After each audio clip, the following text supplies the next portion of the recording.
¿Fue el abuelo?, preguntó la niña pobre aparecida en el funeral. Ante su pregunta, el rostro de Ricardo Montes, el millonario presidente del grupo, se endureció como una piedra. Se le cortó la respiración. Al mirar los ojos de la niña, la mente de Ricardo quedó en blanco. Eran idénticos a los de su hijo fallecido. Y con la siguiente frase de la niña, Ricardo finalmente se derrumbó. ¿Quién era esa niña? ¿Cómo había llegado hasta allí? Era un día de lluvia fría, una llovizna persistente que empapaba Buenos Aires y la cubría con un velo de melancolía.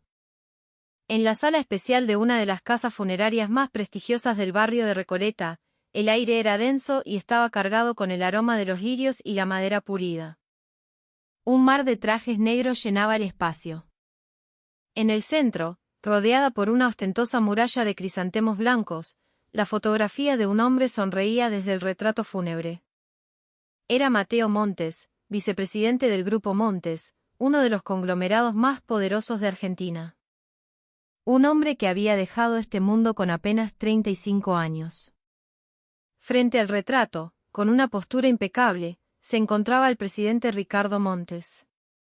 A pesar de sus casi 70 años, su figura no mostraba ni un ápice de debilidad.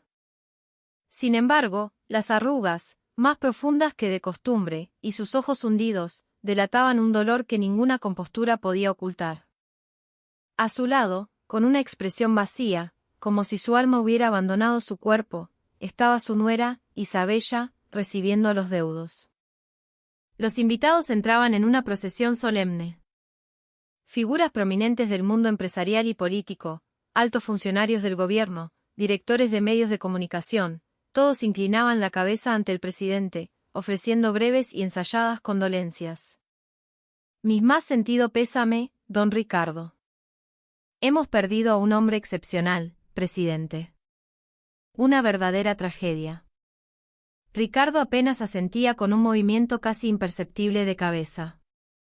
Su mirada permanecía clavada en la fotografía de su hijo, en esa sonrisa congelada en el tiempo.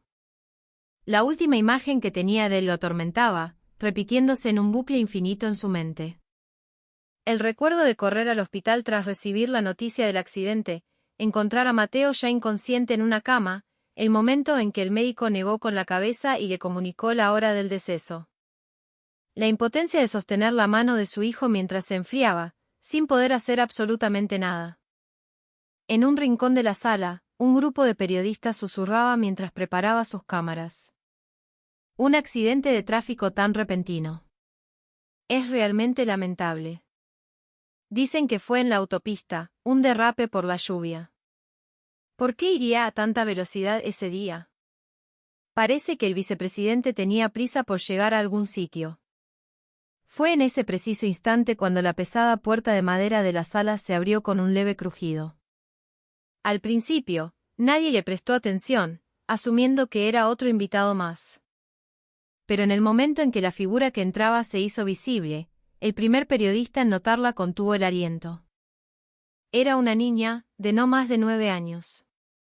Llevaba un sencillo vestido azul marino, raído por el uso. La tela estaba húmeda por la lluvia, y de su pelo, prolijamente atado en una coleta, caían pequeñas gotas de agua. En sus manos pequeñas, apretaba con fuerza un único crisantemo blanco. Poco a poco, los asistentes comenzaron a fijarse en ella. Un murmullo se extendió por la sala. ¿Quién es esa nena? ¿Y dónde están sus padres? Pero la niña parecía completamente ajena a las miradas que la rodeaban. Caminaba lentamente, como si en esa enorme y lujosa sala solo existieran ella y la fotografía del retrato. Sus pasos eran pequeños y lentos, pero cada uno de ellos estaba cargado de una extraña determinación. El asistente personal de Ricardo se movió rápidamente para interceptarla. Con un tono cortés pero firme, se interpuso en su camino. Nena, este no es un lugar para chicos. ¿Dónde están tu mamá y tu papá? La niña levantó la vista hacia él. Su mirada era tan clara y triste que el asistente se quedó sin palabras por un instante. Vine sola, respondió con una vocecita. Luego, esquivó al asistente y continuó su avance, paso a paso, hacia el retrato, como si un imán la trajera. Ahora, todas las miradas de la sala estaban puestas en ella. Los periodistas con sus cámaras, los invitados que ofrecían sus condolencias, todos contuvieron la respiración, observando.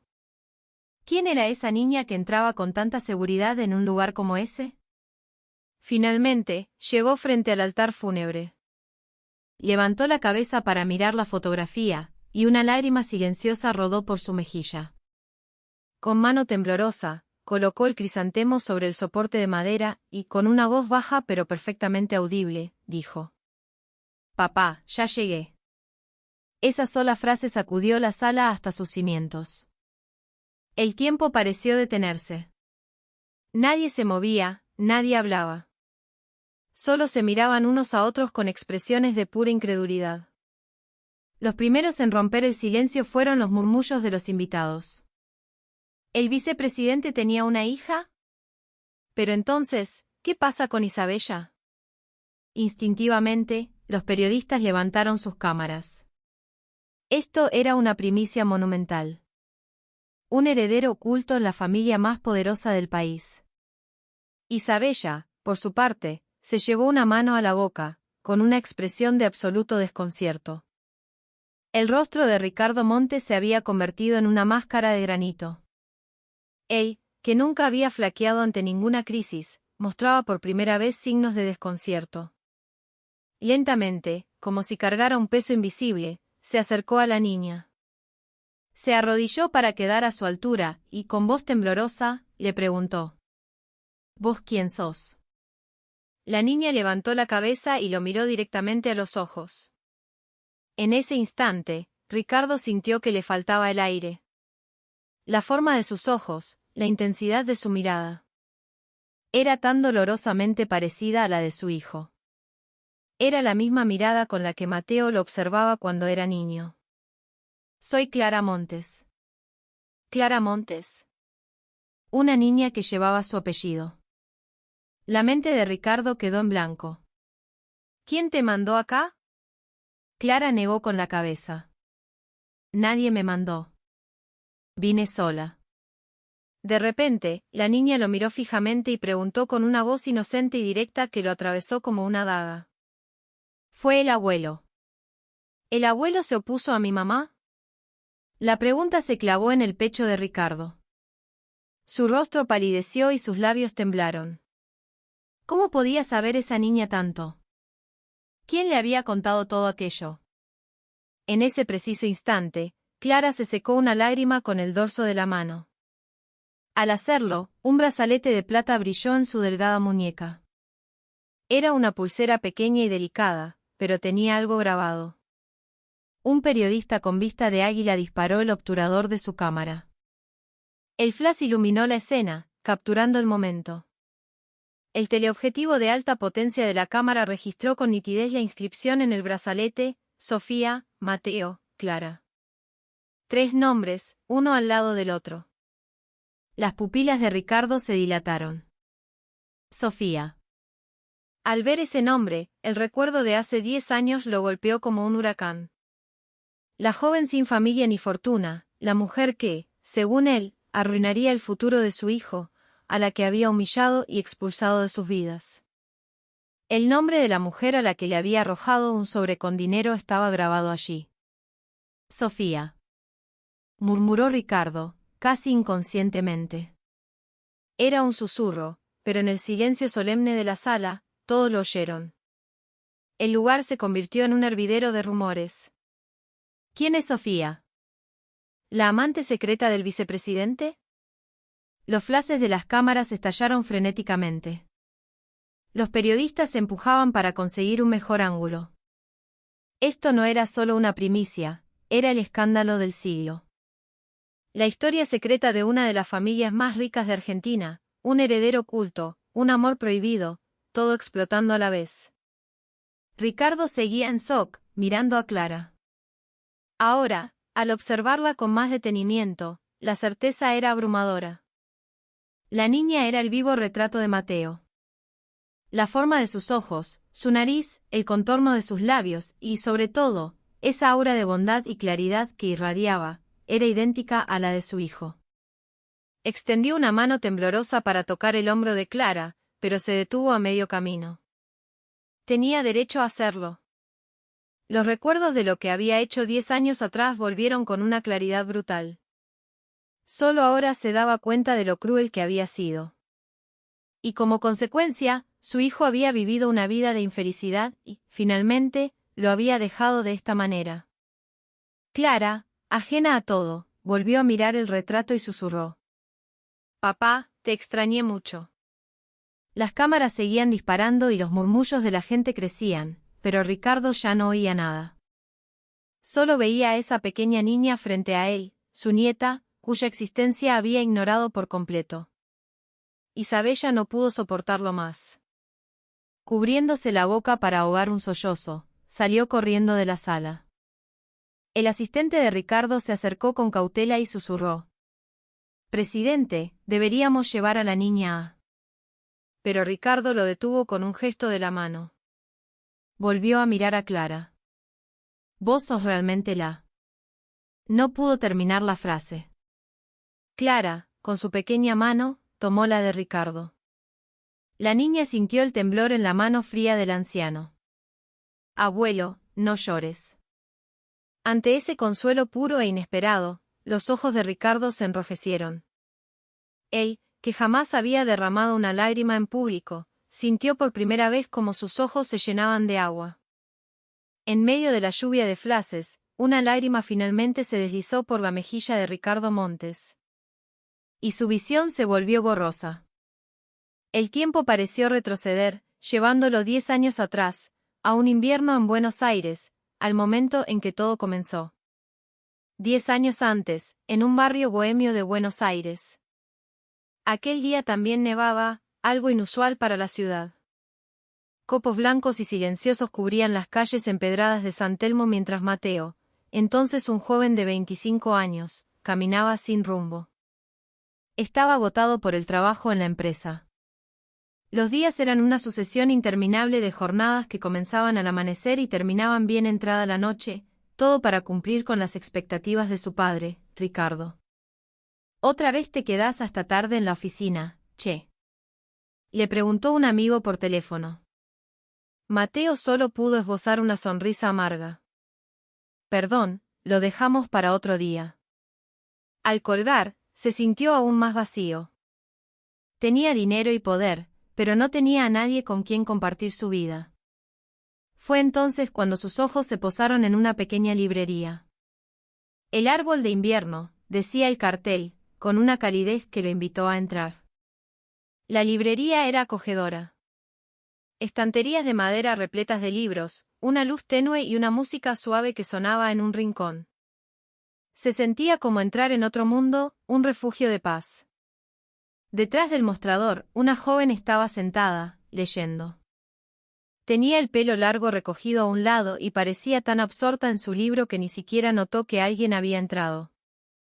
Llevaba un suéter beige que le daba un aire confortable, y su expresión concentrada era serena y seria. Mateo la observó por un momento. Sintió una atracción inexplicable. No era llamativa ni espectacularmente hermosa, pero la atmósfera de calma que la rodeaba lo tranquilizó al instante. «Disculpa». Cuando Mateo habló con cuidado, la joven levantó la cabeza, sobresaltada. «Ay, perdón. No me di cuenta de que había entrado alguien». Su sonrisa tímida hizo que Mateo también sonriera. «No pasa nada». «¿Qué libro leías con tanta atención?». Ella le mostró la tapa. «El Principito. Es un libro del que nunca me canso». En ese instante, el corazón de Mateo dio un vuelco. El Principito era su libro favorito de la infancia. Pero su padre siempre le había dicho que esos libros eran una pérdida de tiempo y lo obligaba a leer solo manuales de gestión empresarial. «A mí también me encanta ese libro. Sobre todo la parte del zorro». Los ojos de la joven brillaron. «¿De verdad?». «Lo esencial es invisible a los ojos. Los dos comenzaron a hablar de libros de forma natural. Aunque acababan de conocerse, se sentían tan cómodos como si se conocieran de toda la vida. A partir de ese día, Mateo frecuentó la librería.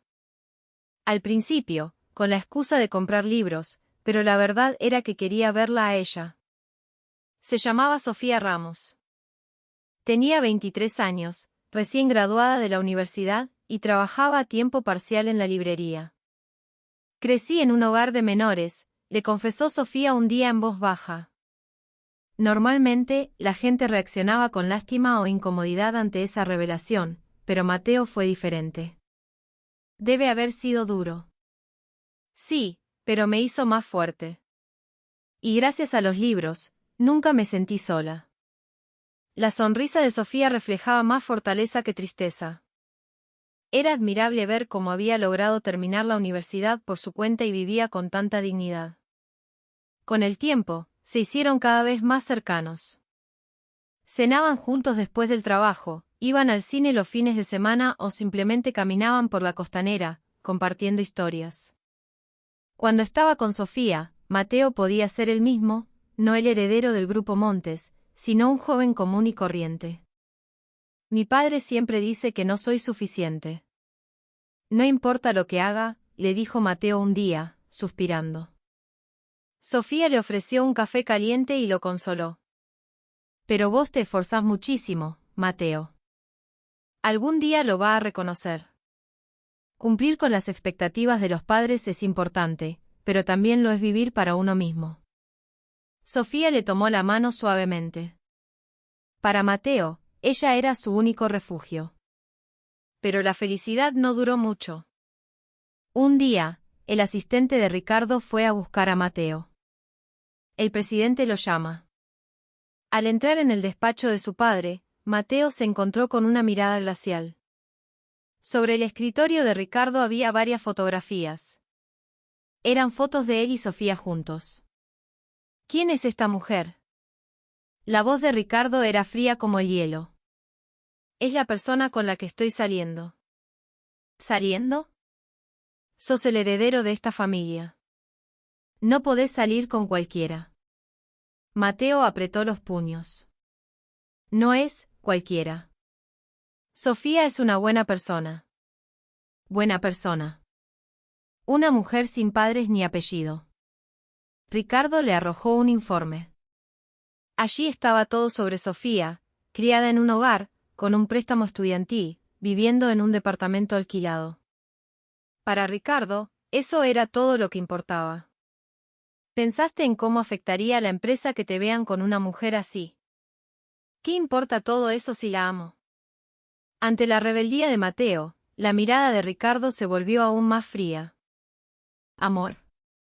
Dejarse llevar por esos sentimientos es de débiles. Sos el heredero de un imperio multimillonario. Tenés que estar con una mujer a tu altura. Padre. No la vas a ver más. Es una orden. Mateo temblaba de rabia, pero la expresión decidida de su padre le impidió seguir discutiendo. Esa noche, llamó a Sofía. Hoy no creo que pueda verte. Tengo mucho trabajo en la oficina. No te preocupes. Descansa bien cuando termines, la cálida voz de Sofía le partió el corazón. Después de eso, Mateo siguió viendo a Sofía a escondidas. Pero la vigilancia de Ricardo se intensificó. El equipo de seguridad de la empresa seguía a Mateo, y cada uno de sus movimientos era reportado. Un día, Sofía se dio cuenta. Siento que alguien nos está siguiendo últimamente, dijo, mientras estaban en la librería, mirándose con inquietud. Y hoy vino un hombre extraño a hacerme preguntas. Quería saber quién era yo, qué relación tenía con vos. Mateo le apretó la mano. Perdóname. Mi padre se opone a nuestra relación. El rostro de Sofía palideció. Entonces nosotros. No te preocupes. Lo voy a convencer. Aunque me lleve tiempo, voy a lograr que te acepte. Pero la promesa de Mateo no pudo cumplirse. Días después, un sedán de lujo se detuvo frente a la librería donde trabajaba Sofía. Un par de guardaespaldas vestidos de negro bajaron primero, seguidos por Ricardo. Era la primera vez que el presidente de un conglomerado visitaba una librería tan pequeña. Ante la mirada atónita de los clientes, Ricardo se acercó lentamente a Sofía. «Usted es Sofía Ramos». Sofía asintió, nerviosa. «Hablemos un momento».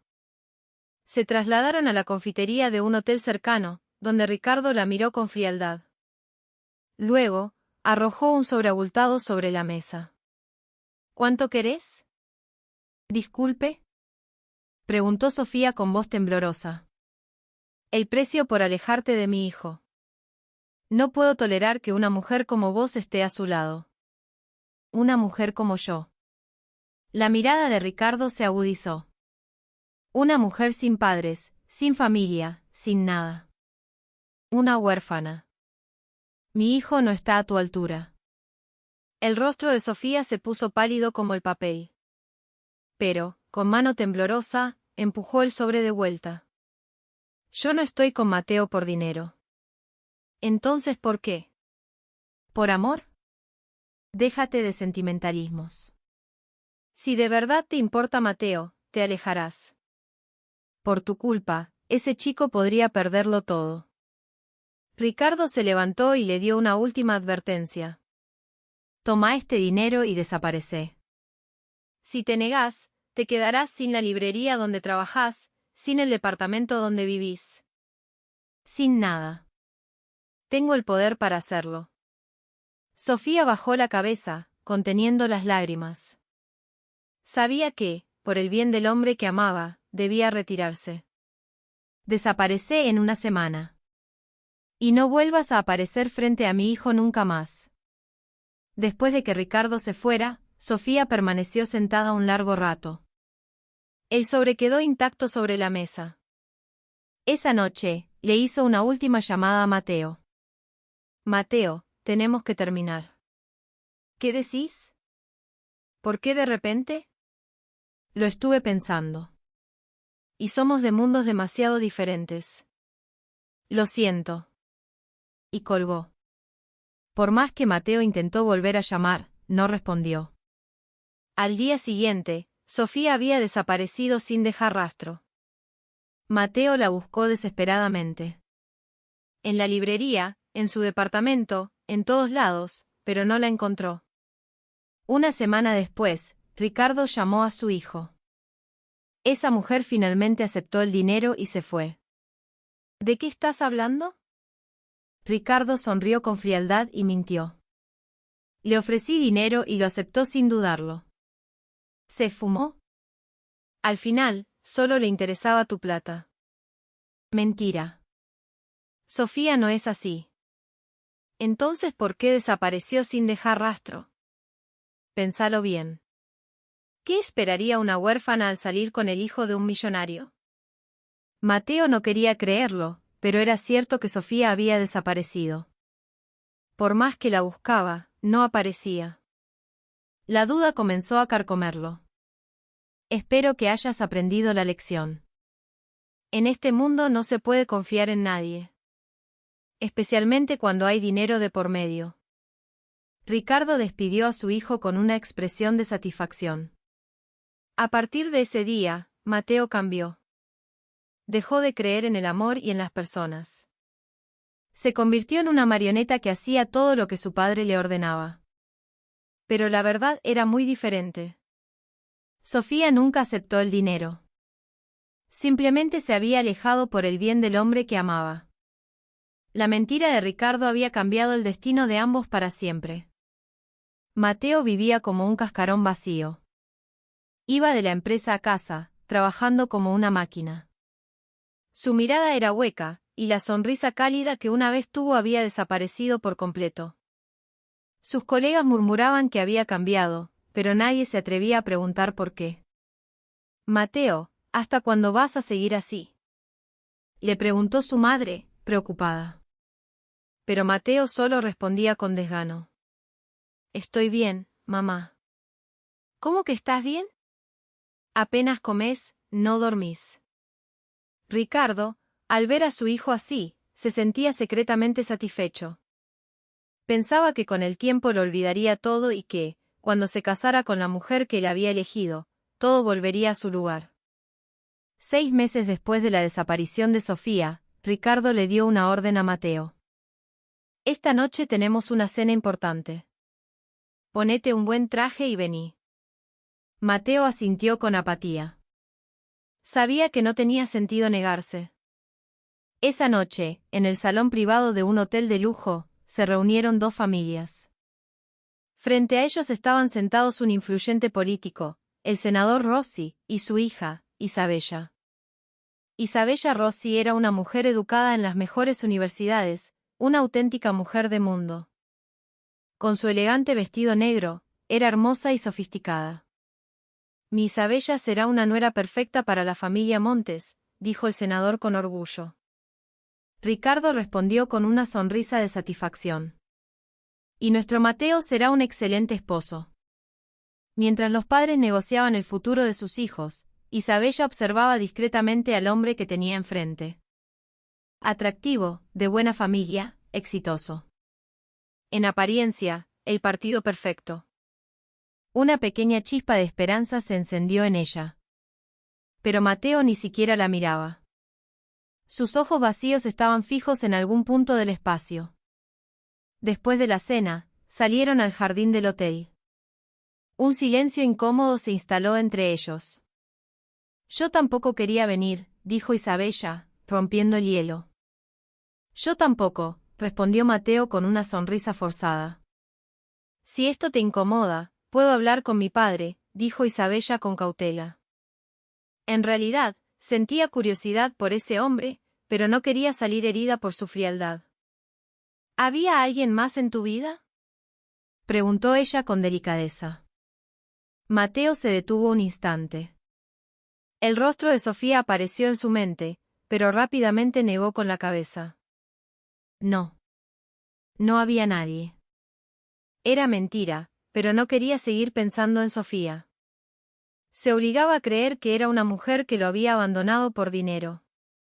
Los preparativos de la boda avanzaron rápidamente. La prensa la llamó la boda del siglo, y el mundo empresarial observaba con atención la unión de las 2 familias.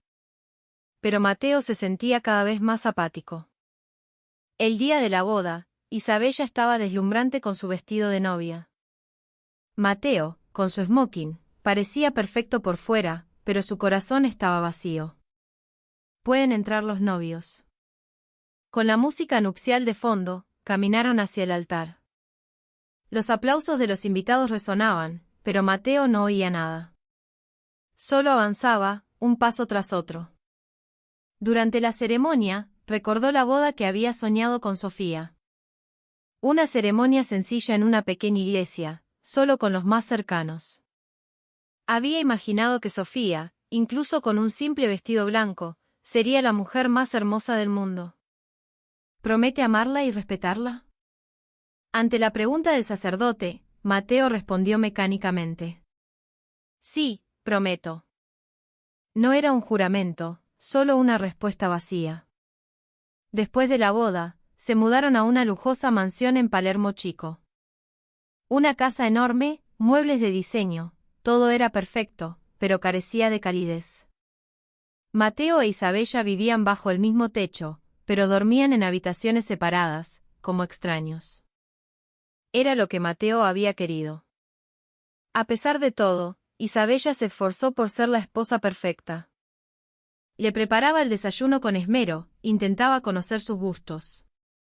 Pero Mateo siempre respondía con monosílabos, con la vista fija en el diario. ¿Podrás volver temprano hoy? Podríamos cenar juntos. Tengo trabajo. Cada rechazo era una pequeña herida en el corazón de Isabella. Tu padre nos invitó a cenar esta noche. Vas a venir, ¿verdad? La voz de Isabella contenía una pizca de esperanza, pero Mateo no la notó. Sí, claro. Hay que ir. Solo sentía la obligación de mantener las apariencias. Isabella, aunque conocía los sentimientos de su esposo, no perdía la esperanza de que algún día las cosas cambiaran. Así pasaron 10 años. No tuvieron hijos. para tener un hijo, primero hay que ser una pareja, y ellos nunca lo fueron. Con el tiempo, Isabella se cansó.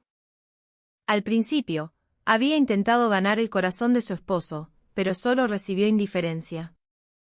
¿Habría otra mujer? ¿Por qué nunca la abrazaba? En medio de dudas y soledad, Isabella también empezó a cerrar su corazón.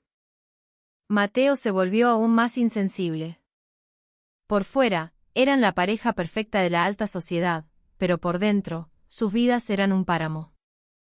Un día de primavera, el asistente de Mateo le informó: «Vicepresidente, está programada una visita a la planta de Santa Fe».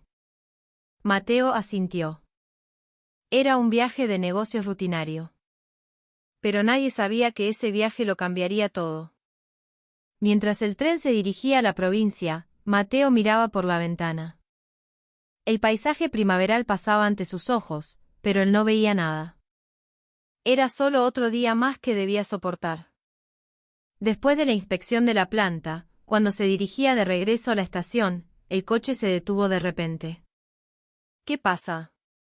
«Disculpe, vicepresidente. Hay un accidente más adelante, el tráfico está detenido». Frustrado, Mateo se bajó del coche. Decidió caminar hasta la estación, no estaba lejos.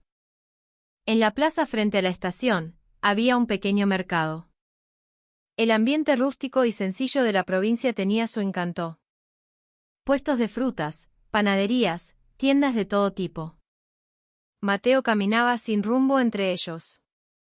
Fue entonces cuando oyó una voz familiar. «Gracias, vuelva pronto». Mateo se detuvo en seco.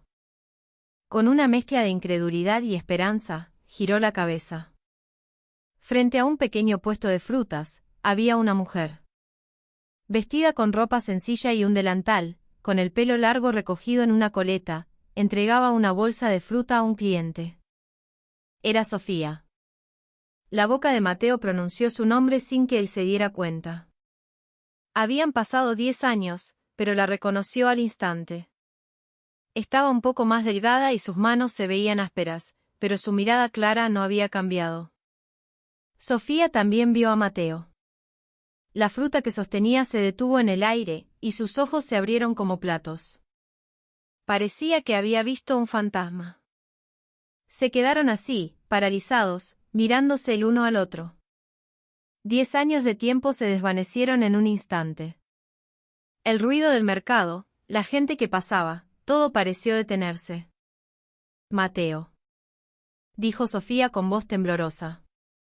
Mateo se acercó lentamente. No podía creerlo.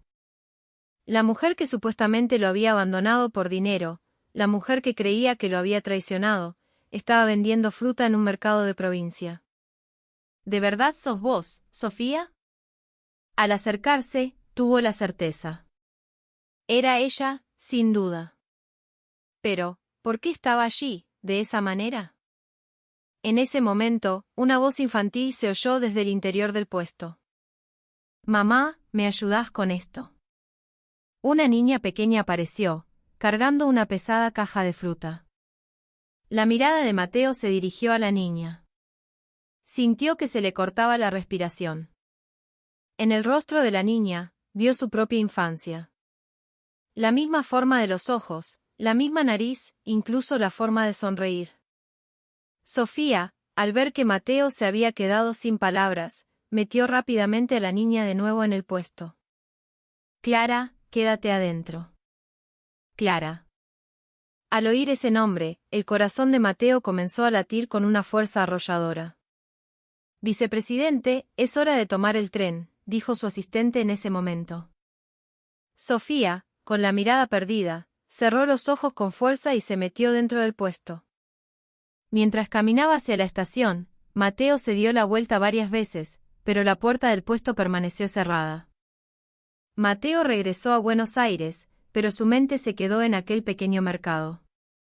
El rostro sorprendido de Sofía, y sobre todo, la imagen de aquella niña tan parecida a él, no dejaban de atormentarlo. Pasó la noche en vela, dándole vueltas a la misma pregunta. ¿Sería posible? ¿Sería realmente su hija? Una semana después, Mateo volvió a Santa Fe. Vicepresidente, ¿no habíamos terminado ya la inspección la semana pasada? Preguntó su asistente, extrañado. Hay algo más que necesito verificar. No te preocupes, respondió Mateo con frialdad. Durante todo el viaje en tren, el corazón de Mateo latía con fuerza.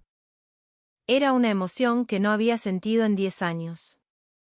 O quizás era más parecido al miedo. Al llegar, fue directamente al puesto de frutas. Sofía estaba allí, como siempre. Al verlo, su rostro se endureció. ¿Por qué volviste? Su voz era fría, pero Mateo no se dio por vencido. Tenemos que hablar, Sofía.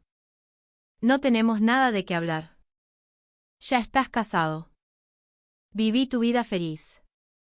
Sofía le dio la espalda, pero Mateo notó el ligero temblor de sus manos.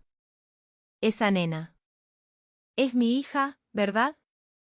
Ante la pregunta directa, el cuerpo de Sofía se tensó. ¿Qué estás diciendo? No puede ser. No mientas. Es idéntica a mí. Sofía se mordió el labio. Quería negarlo, pero Clara se parecía tanto a su padre que era imposible ocultarlo. En ese momento, Clara salió del puesto. Mamá, este señor vino otra vez. Lo vi la semana pasada. La voz clara de la niña le partió el alma a Mateo. Su propia hija lo llamaba, señor. Hola. ¿Cómo te llamas?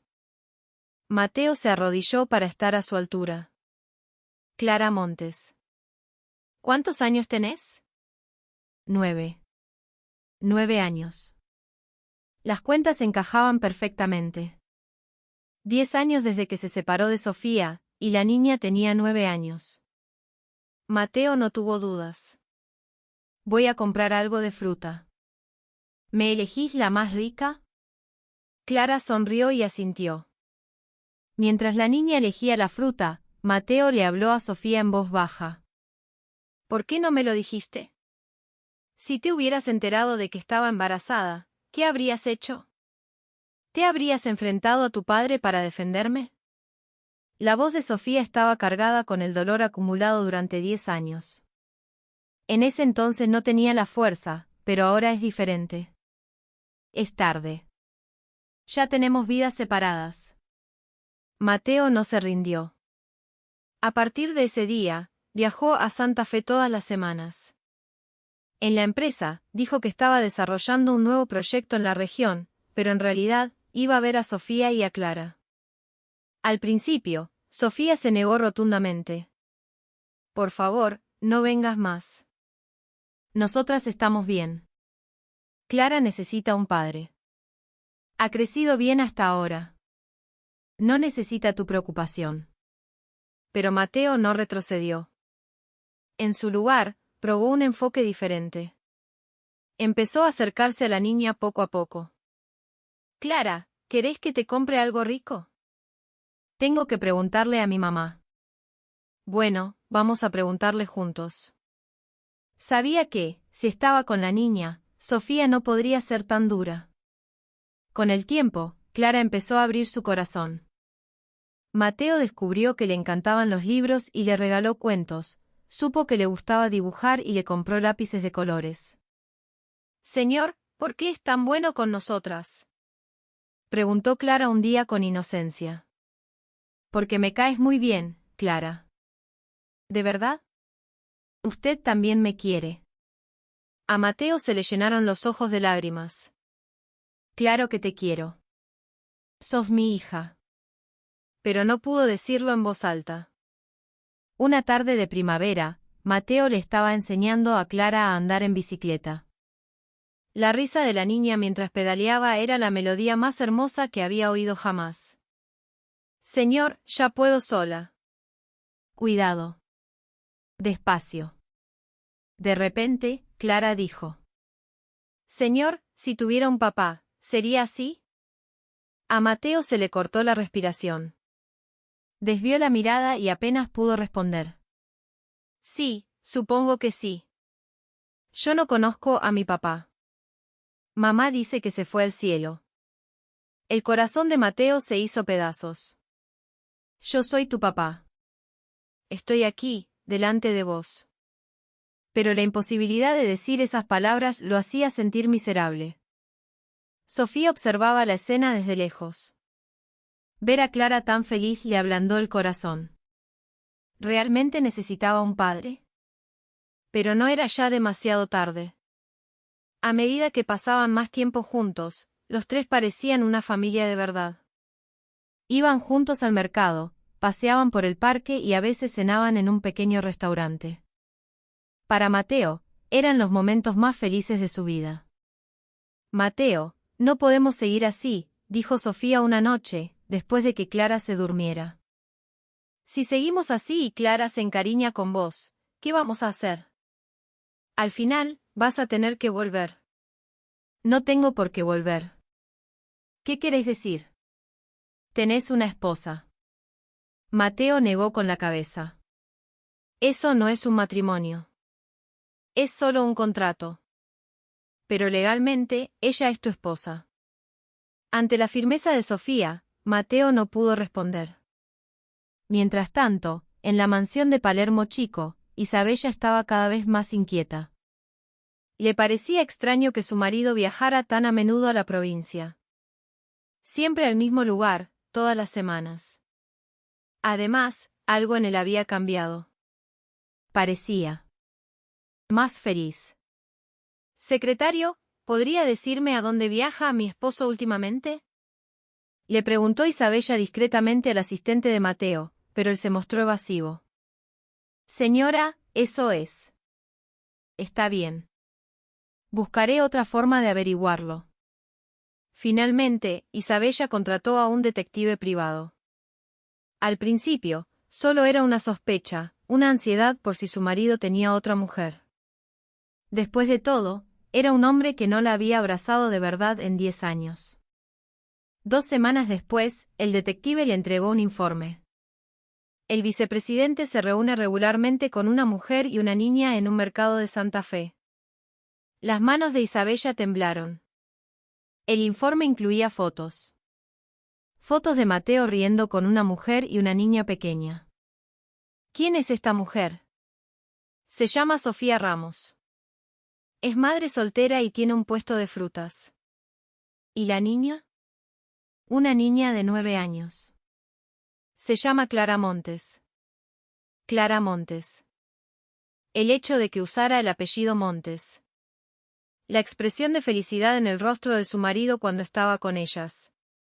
Isabella lo entendió todo. Esa noche, Isabella esperó a su marido en el salón. Cuando Mateo llegó a casa, la encontró sentada en el sofá, bebiendo una copa de vino. Llegaste tarde.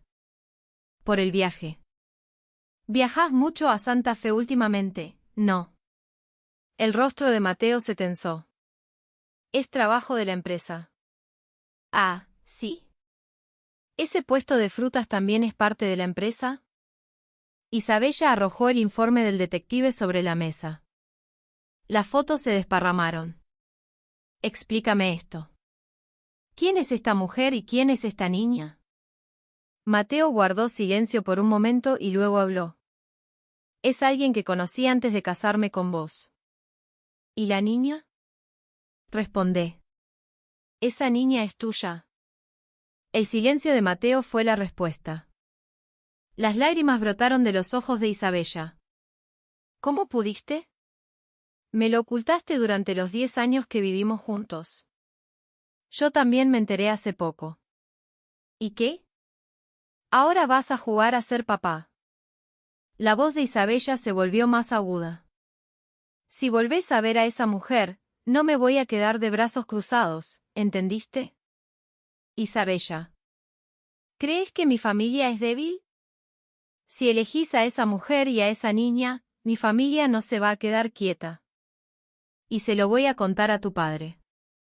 Era una advertencia clara. Isabella también era hija de un político poderoso.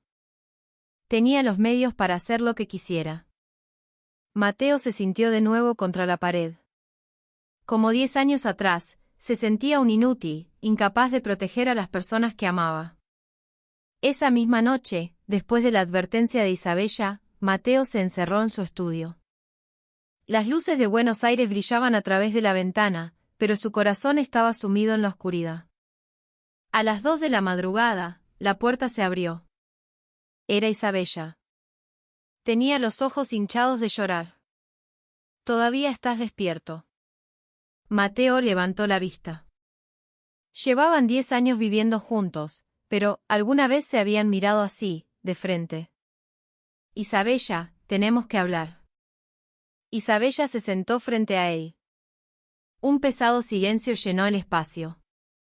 Mateo, sin desviar la mirada, dijo: «Lo siento. Pero vos también sos una víctima en este matrimonio. Vos y yo». Al oír esas palabras, Isabella rompió a llorar por primera vez delante de su marido. ¿Víctima? ¿Eso es todo lo que tenés para decir? Ninguno de los dos quería esto. No. Al menos yo. Yo lo intenté. La voz de Isabella temblaba, liberando 10 años de frustración. ¿Alguna vez me viste como una mujer? Ante esa pregunta, Mateo no pudo responder. El silencio lo dijo todo. Respondé.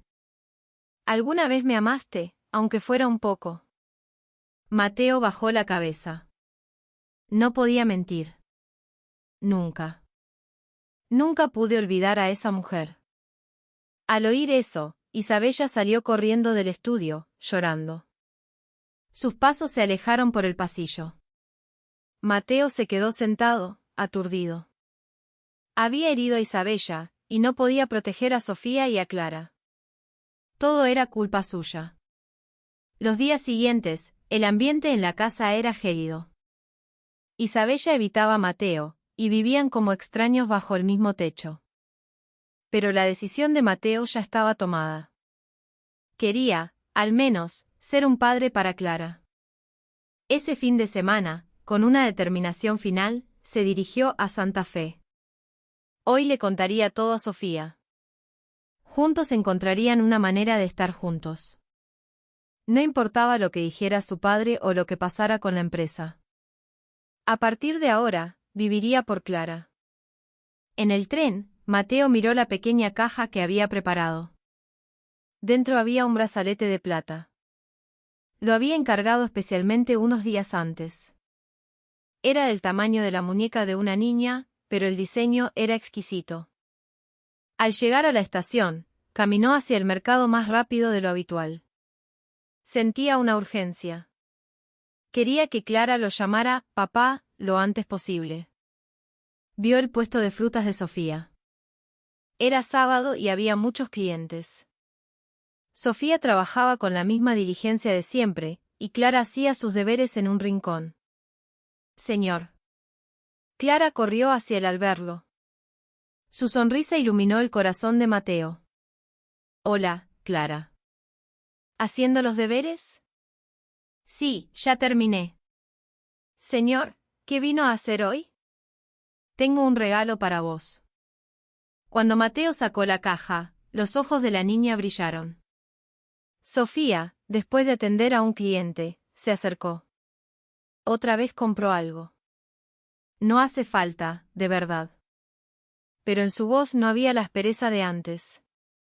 Había una calidez incipiente. Mateo se arrodilló frente a Clara y abrió la caja con cuidado. «Clara, esto es para nosotros tres». El brazalete de plata brilló a la luz. En el interior había unas palabras grabadas. «¿Qué dice?», preguntó Clara. «Léelo vos». Clara tomó el brazalete y leyó lentamente. Sofía. Mateo. Clara. Exacto. El nombre de mamá, el mío y el tuyo. Los ojos de Sofía se humedecieron. Comprendió el significado de ese brazalete. Son nuestros tres nombres. Nunca lo olvides, dijo Mateo mientras le ponía el brazalete en la delgada muñeca. Significa que siempre estaremos juntos. Clara miraba el brazalete, encantada. Es hermoso. Mamá, puedo usarlo siempre. Sofía asintió, conteniendo las lágrimas. Al atardecer, después de que Clara se fuera a casa, Mateo habló a solas con Sofía. Me voy a divorciar de Isabella. Mateo. Y quiero vivir con vos y con Clara. Es tarde, pero quiero ser un buen padre. Sofía negó con la cabeza. No. Tu padre no lo permitirá. Como la otra vez. Esta vez es diferente. Ya no soy un niño. Puedo protegerlas. Mateo le tomó las manos. Dame otra oportunidad. Esta vez no te voy a fallar. Sofía dudó. La herida de hace 10 años aún no había cicatrizado. Pero por el bien de Clara. Dame un poco más de tiempo. Mateo asintió. Está bien. Esperaré. Y al darse la vuelta, añadió, volveré la semana que viene. Pensalo hasta entonces. Sofía observó su espalda mientras se alejaba. Su corazón latía con fuerza. ¿Sería posible ser felices esta vez? Pero nadie sabía que esa sería la última vez. El sábado siguiente, Mateo se dirigía a Santa Fe, como de costumbre. Ese día, los trenes estaban llenos, así que decidió ir en coche. Era un día especial. Planeaba proponerle matrimonio a Sofía. En el asiento del copiloto, había una caja con un anillo, y en el asiento trasero, regalos para Clara. Empezó a llover. Al principio era una llovizna, pero pronto se convirtió en un diluvio. Mateo redujo la velocidad, pero la visibilidad era casi nula. De repente, el coche de delante frenó en seco. Mateo pisó el freno con todas sus fuerzas, pero el coche patinó en el asfalto mojado y perdió el control. Un estruendo metálico y ensordecedor, y luego, el silencio. Abuelo. La voz clara de la niña trajo a Ricardo de vuelta a la realidad. Seguía arrodillado en la funeraria, y frente a él estaba su nieta, con el brazalete de plata en la muñeca. Los recuerdos de los últimos 10 años habían pasado como un relámpago. Ahora todo encajaba. Su hijo había amado a esa mujer hasta el final, y habían tenido una hija. Y él iba a verlas cuando. Los ojos de Ricardo se llenaron de lágrimas. Todo era culpa suya. Si no los hubiera separado con dinero y poder hace 10 años, su hijo seguiría vivo. En ese momento, la sala se convirtió en un caos. ¿Quién es esa niña, presidente? Una declaración, por favor. Los periodistas se abalanzaron con micrófonos y cámaras. Los flashes estallaban sin cesar y las preguntas llovían. La funeraria se convirtió en un pandemonio. Miren, la niña se mueve. Gritó alguien. Todas las miradas se volvieron hacia Clara. La niña se dio la vuelta en silencio. En su pequeño rostro había más tristeza que miedo. Era demasiada tensión para una niña de 9 años, pero Clara se mantuvo serena. Nena, espera. ¿Quién es tu mamá? ¿Qué relación tenía con tu papá? Los periodistas intentaron rodearla. Los guardias de seguridad los bloquearon, pero la confusión no disminuyó. Clara, asustada, retrocedió y empezó a correr hacia la salida. Al verla, Ricardo se levantó instintivamente. Le fallaron las piernas y se tambaleó, pero salió tras ella, como si una fuerza invisible lo guiara. El presidente también sale. Los periodistas salieron en estampida, pero los guardias le cerraron el paso. Ricardo apenas logró salir. El aire de la noche era frío. Caía una llovizna persistente. Las gotas de lluvia brillaban bajo la luz de las farolas. Ricardo jadeaba, mirando a su alrededor. ¿A dónde había ido Clara? Entonces la vio. Un poco más lejos de la entrada, bajo una farola, había una mujer. Sin paraguas, de pie bajo la lluvia. Vestida de luto, con las manos juntas, miraba hacia la funeraria. Su rostro estaba mojado, no se sabía si por la lluvia o por las lágrimas. Clara corrió hacia ella. Mamá. Al ver a la niña abrazarse a la mujer, Ricardo se detuvo. Era ella. La mujer a la que había humillado con un sobre de dinero 10 años atrás. El primer y único amor de su hijo, Sofía Ramos.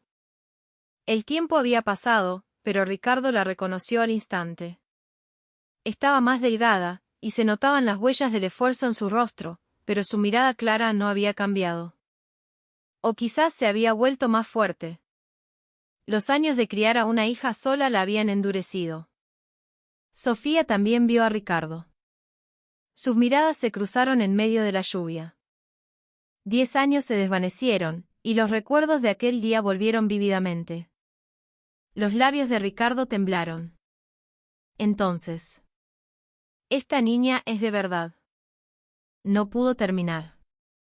Ya sabía que era su nieta, pero confirmarlo era otro golpe. Sofía, en lugar de responder, inclinó la cabeza y se echó a llorar. Eran las lágrimas que había contenido durante 10 años. Las lágrimas que aguantó al dar a luz sola, las que se tragó cada vez que su hija preguntaba por su padre. Y las lágrimas que derramaba hoy, frente a la funeraria del hombre que amó. «Mamá, ¿por qué llorás?», preguntó Clara, preocupada. «No es nada, mi amor». «Es por la lluvia», dijo Sofía, acariciando el pelo de la niña, forzando una sonrisa. Ricardo se acercó, paso a paso. Le temblaban las piernas, pero no podía detenerse. De cerca, el rostro de Sofía mostraba las marcas de una vida difícil. Manos ásperas, un rostro demacrado. Pero la mirada con la que veía a su hija era pura calidez. ¿Por qué? ¿Por qué no me lo dijiste? La voz de Ricardo temblaba. Si lo hubiera sabido, ¿qué habría cambiado? La voz de Sofía era tranquila. No había reproche ni ira. Solo el cansancio de alguien que ha sufrido demasiado. Usted tampoco nos habría aceptado entonces. Al contrario, habría hecho infeliz a la niña también. Ricardo no pudo refutarlo. Tenía razón.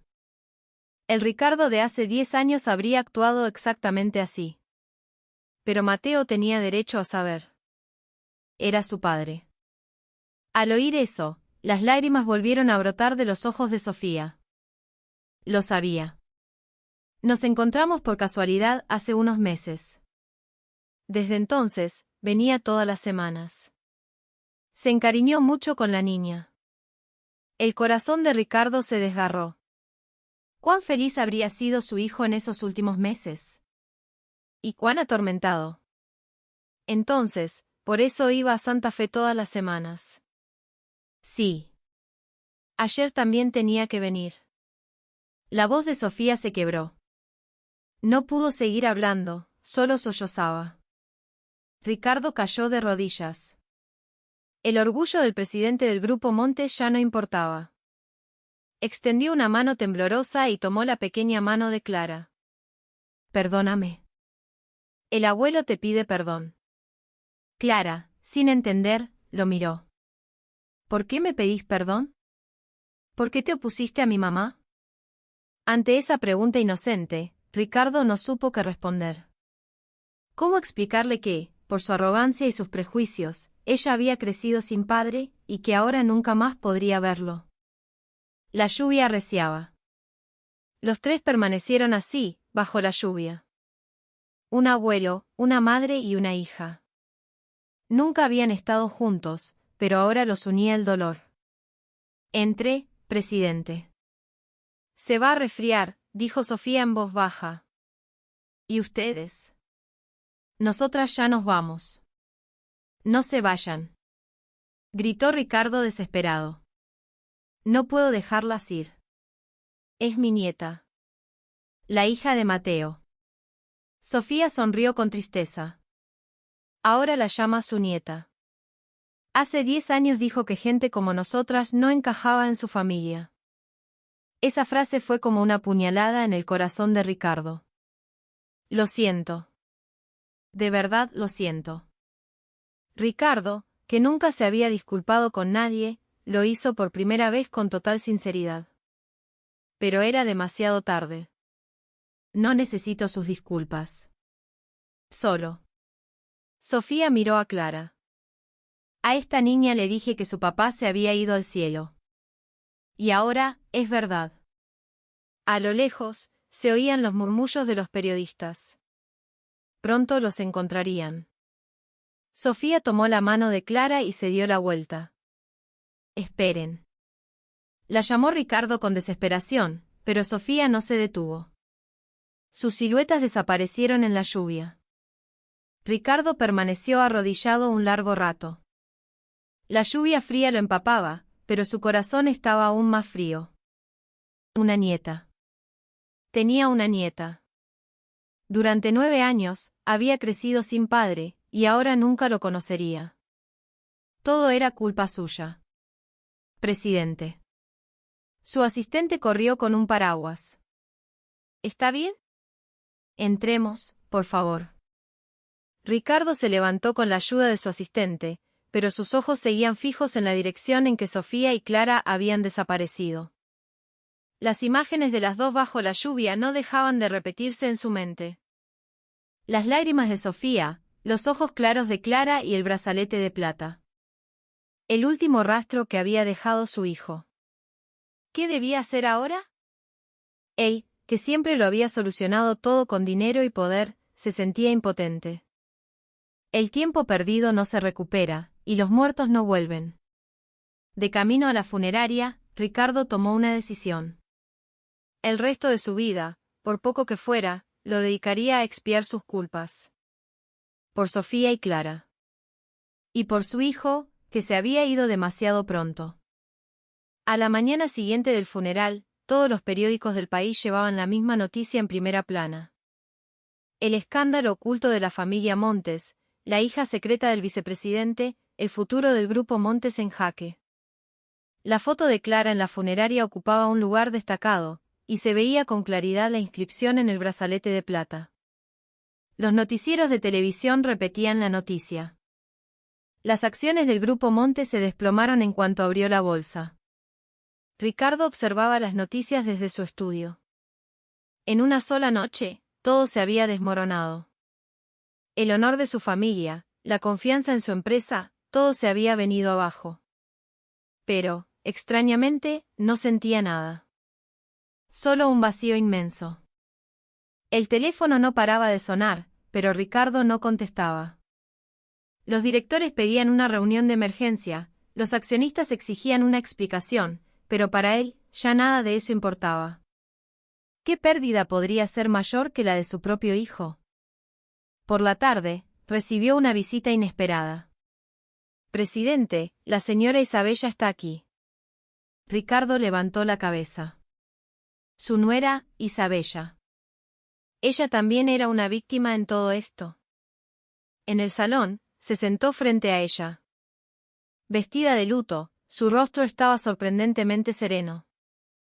No había ni tristeza ni ira. Solo la expresión de alguien que ha trascendido todo. Bienvenida. Debió ser duro para vos, dijo Ricardo. Isabella asintió en silencio y luego habló. En 10 años, nunca fui su esposa. Su voz era tranquila, pero cargada de un profundo vacío. Al principio lo intenté. Intenté ser una buena esposa, ser amada. Pero en el corazón de Mateo siempre estuvo esa otra mujer. Ricardo no pudo decir nada. Era la verdad. Usted lo sabía. ¿Sabía que sus viajes a Santa Fe eran para verla a ella y a la niña? Me enteré en el funeral. Isabella sonrió con amargura. Yo lo sabía desde hace un tiempo. Contraté a un detective. Y le advertí. Le dije que parara. En sus ojos había más vacío que tristeza. Pero no se detuvo. Al contrario, iba más a menudo. El último día, seguramente iba a verlas a ellas. Ricardo bajó la cabeza. ¿Cuán desesperado estaría su hijo? Lo suficiente como para que ni la muerte pudiera detenerlo. Isabella sacó unos documentos de su bolso. El matrimonio de conveniencia para nuestras familias termina aquí. Desplegó los papeles. Eran notificaciones de retiro de inversión. Nuestra familia retirará todos sus fondos de su empresa. Ya no hay razón para mantener esta relación. Eso significaba la ruina para la empresa. El capital de la familia de Isabella era crucial. Pero Ricardo no intentó detenerla. No tenía derecho. Lo siento. Vos también fuiste una víctima. Isabella se levantó lentamente. Ya no quiero oír la palabra víctima. Ahora voy a buscar mi propia vida. Se despidió y, al llegar a la puerta, se dio la vuelta. Esa niña no tiene la culpa de nada. Por favor, asegúrese de que no sufra. La puerta se cerró. Ricardo se quedó sentado un largo rato. Sentía como todo se derrumbaba a su alrededor. La empresa, la familia, el honor. Pero, ¿qué importaba todo eso? Su hijo ya no volvería. Al anochecer, la mansión estaba en silencio. Los sirvientes se habían retirado, y Ricardo estaba solo. Tras dudarlo un largo rato, subió al segundo piso. Al cuarto de su hijo. Al abrir la puerta, el tiempo pareció detenerse. Todo estaba igual. El escritorio ordenado, los trajes en el armario, la almohada sobre la cama. Como si su dueño fuera a volver en cualquier momento. Ricardo entró lentamente. Sobre el escritorio había documentos de trabajo, y en la pared, una foto familiar. Pero en ninguna parte había una expresión de felicidad. Incluso en la foto con Isabella, los ojos de Mateo estaban vacíos. Abrió un cajón. Y contuvo el aliento. En el fondo, había docenas de cartas. Arrugadas y dobladas, pero guardadas con esmero. El destinatario era siempre el mismo, para Sofía. Con mano temblorosa, abrió una. La tinta estaba corrida. Sofía, te extraño. Hoy también pasé el día pensando en vos. Espero que estés bien, donde quiera que estés. No me olvides hasta que te encuentre. La fecha era de hace 10 años. Abrió otra. Hoy fui a una cita arreglada por mi padre. Era una mujer hermosa, pero no eras vos. Lo siento. Intento olvidarte, pero no puedo. Abrió una más. Me casé. Como quería mi padre. Pero sigo pensando en vos. Soy un cobarde, lo sé. Perdóname. Las cartas continuaban, año tras año, un diario de su dolor. Las lágrimas corrían por las mejillas de Ricardo. ¿Cuánto había sufrido su hijo? Incapaz de olvidar a la mujer que amaba, atrapado en un matrimonio sin amor, sin poder rebelarse contra su padre. La última carta era reciente. Sofía, por fin te encontré. O más bien, nos encontramos por casualidad. Estabas vendiendo fruta en un mercado de Santa Fe. Y tenías a nuestra hija. Una niña preciosa, igual a vos. Ahora lo entiendo todo. ¿Por qué no aceptaste el dinero y desapareciste? Me protegiste hasta el final. Y en la página siguiente, con letra temblorosa, ahora voy a arreglarlo todo y a vivir con vos y con Clara. No me importa lo que diga mi padre ni la empresa. Es tarde, pero quiero que seamos una familia. Espérame. Solo un poco más. Ricardo no pudo seguir leyendo. Abrazó las cartas contra su pecho y sollozó. Él, que nunca había llorado, se derrumbó en el cuarto de su hijo. ¿Qué había hecho? Había destruido el amor de su hijo, arruinado la vida de una mujer, y le había robado un padre a una niña inocente. Y al final, había perdido a su propio hijo. Por proteger el dinero y el honor, había perdido lo más valioso. Afuera, el teléfono seguía sonando. La empresa se tambaleaba, las acciones caían, la prensa hablaba. Pero para Ricardo, nada de eso tenía sentido. Volvió a guardar las cartas y cerró el cajón. Y tomó una decisión. Haría lo que su hijo había intentado hacer. Iría a buscar a Sofía y a Clara, se arrodillaría y les pediría perdón. Sería su mínima expiación. Al día siguiente, a las 4 de la madrugada, Ricardo salió de casa en silencio. En el bolsillo interior de su traje, llevaba las cartas que su hijo nunca envió. Sin chofer ni asistente, fue solo a la estación de tren. Mientras esperaba en el andén, pensó si su hijo habría sentido lo mismo, esa mezcla de emoción y alegría al ir a ver a la persona que amaba. 2 horas después, llegó a la pequeña estación de Santa Fe. El mercado ya estaba lleno de vida. Encontró el puesto de frutas. Y la vio. Sofía, organizando cajas de fruta bajo una lona raída. La vio desde lejos. Hace 10 años, la había insultado. Ahora, solo veía a una madre trabajadora. Cuando se acercó, Sofía lo vio y su rostro se endureció. No venga, dijo con voz fría pero temblorosa. Por favor. Solo escúchame un momento. No tengo nada que decirle. Váyase. Ricardo sacó el sobre del bolsillo. Mateo quería que tuvieras esto. Al oír eso, Sofía se detuvo.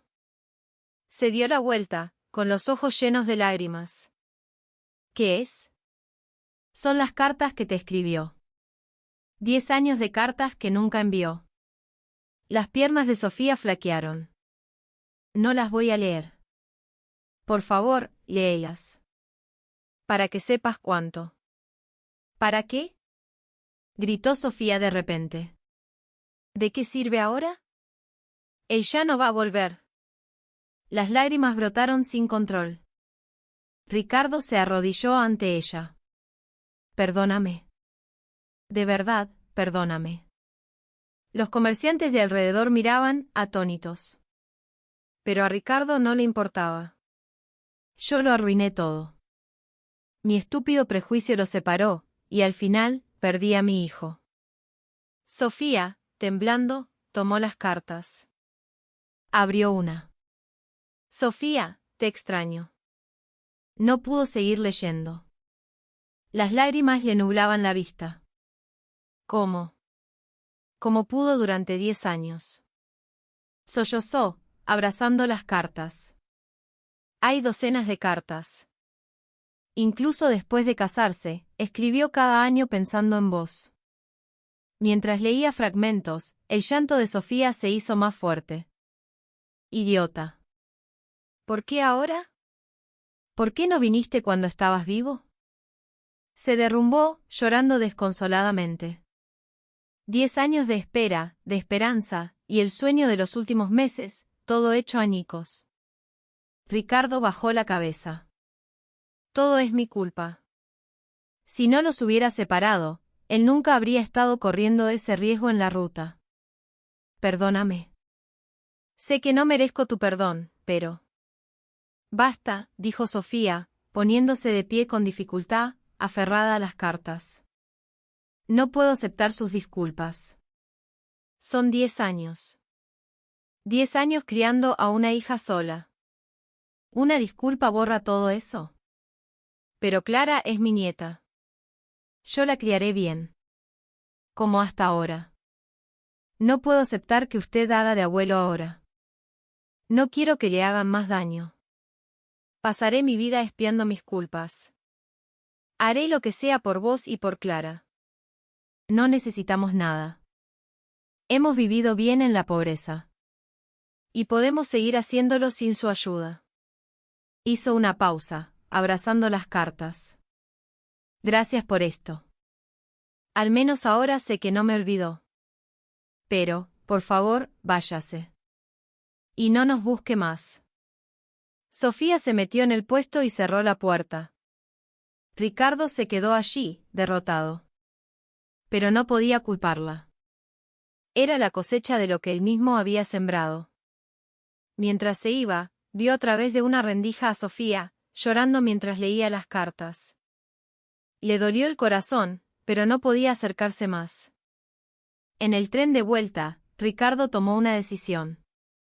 Aunque Sofía lo rechazara, encontraría otra forma de expiar sus culpas. Reconocería públicamente su error y renunciaría a todo. Pocos días después, una conferencia de prensa sacudió al país. Ricardo Montes subió al podio. Más delgado, más viejo, pero con una mirada clara y decidida. Primero, pido disculpas al pueblo por el escándalo que he causado, dijo, inclinándose profundamente. El murmullo en la sala era de asombro. Hoy, anuncio que dejo la dirección de la empresa. La entregaré a una gestión profesional. Renuncio a todo. El caos estalló. ¿Y el sucesor? ¿Abandona la gestión familiar? No hay sucesor. Mi hijo ha fallecido, y ya no hay razón para insistir en la gestión familiar. Su voz tembló al mencionar a Mateo. Y una cosa más. Donaré toda mi fortuna a la sociedad. El asombro fue total. Crearé una fundación para ayudar a las madres solteras y a las familias monoparentales. Para que puedan criar a sus hijos sin discriminación y con felicidad. Los periodistas escribían frenéticamente. Todos entendieron. Tenía que ver con la niña del funeral. El resto de mi vida lo dedicaré a la hija de mi hijo, y a la mujer que mi hijo amó, dijo, mirando directamente a las cámaras, como si le hablara a alguien más allá de la sala. Soy culpable de haber arruinado la vida de alguien, un pecado que no podré pagar ni con toda una vida. Pero al menos, viviré para expiarlo, pidiendo perdón a todos a los que he herido. Así terminó la conferencia. En el pequeño mercado de Santa Fe, Sofía veía la noticia en un televisor viejo.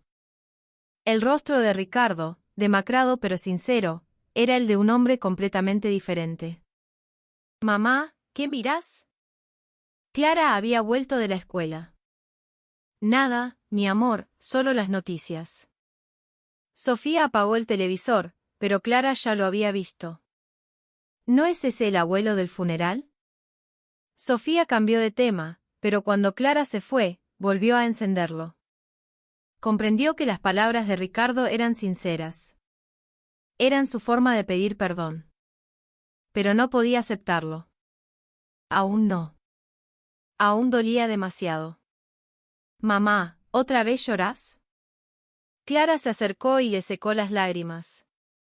«Es por papá, ¿verdad?» La niña ya lo sabía todo.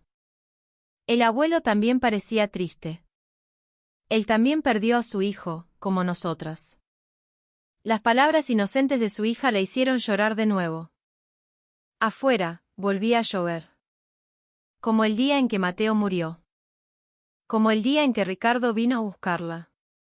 Quizás algún día la lluvia pararía. Y quizás entonces, sus heridas empezarían a sanar. Tal vez no podría perdonar, pero sí podrían extrañar a Mateo juntos. Pero ese día aún no había llegado. Una semana después de la conferencia, Ricardo volvió. Se paró frente al puesto, más delgado, más frágil. «Vine porque quería decírtelo en persona», dijo con voz suave. «Quiero vivir para expiar mis culpas. Déjame hacerme responsable de vos y de Clara. Déjame cuidarla hasta que crezca». Sus ojos se enrojecieron. Los de Sofía también. Responsable. Ya no hay razón para eso. No es una obligación, es una expiación. Ricardo se arrodilló de nuevo. No puedo deshacer mi error. Pero al menos quiero proteger la vida de la niña. En ese momento, Clara salió corriendo del puesto. «Abuelo». Sonrió al verlo, una sonrisa pura que le partió el alma a Ricardo. «Abuelo, ¿vas a aceptar a mi mamá ahora?» Ricardo, de rodillas, la miró. «Sí. Y lamento mucho no haberlo hecho hace 10 años. Ahora esperaré hasta que tu mamá me perdone». Clara tomó la mano arrugada de su abuelo. «Entonces yo espero con vos. Para que no esperes solo». Una lágrima cayó del ojo de Ricardo. Sofía, al ver la escena, se dio la vuelta para ocultar sus propias lágrimas. El rencor de 10 años comenzaba a derretirse. Con el tiempo. susurró Sofía, sin poder terminar la frase. Pero Ricardo entendió. No era un rechazo. Gracias, dijo, levantándose. Hasta que llegue ese día, dedicaré mi vida a ello. Le entregó un sobre. Es para la educación de Clara. Quiero que pueda estudiar lo que quiera. Sofía dudó, pero al ver la sinceridad en sus ojos, lo aceptó. Solo por Clara. Desde ese día, Ricardo las visitó cada semana. En silencio. Ayudaba a Sofía con las cajas pesadas. Le traía cuadernos a Clara. Poco a poco, Sofía se acostumbró a su presencia. Un día, en la reunión de padres de la escuela, Ricardo la acompañó. La maestra le dijo: Clara es una niña maravillosa. Ricardo sonrió. Una sonrisa genuina, la primera en mucho tiempo. Las estaciones pasaron. Clara crecía, y la expresión de Sofía se suavizaba. Un atardecer de otoño, Clara le dio a su abuelo un dibujo. Había 4 personas: mamá, papá, Clara y el abuelo. Todos sonreían bajo un arco iris. Ricardo tomó el dibujo con manos temblorosas. Lo miró un largo rato y susurró: Mateo, perdóname. Tu padre llegó tarde. Las lágrimas rodaron por sus mejillas. Pero te juro que la protegeré. A esta niña que tanto querías, yo la protegeré. Sofía se secó una lágrima. Clara abrazó a su abuelo con fuerza. El sol del atardecer los bañaba en una luz anaranjada y cálida. El tiempo, detenido durante tanto tiempo, comenzaba a fluir de nuevo. No era perfecto, pero estaban juntos. Y eso, por ahora,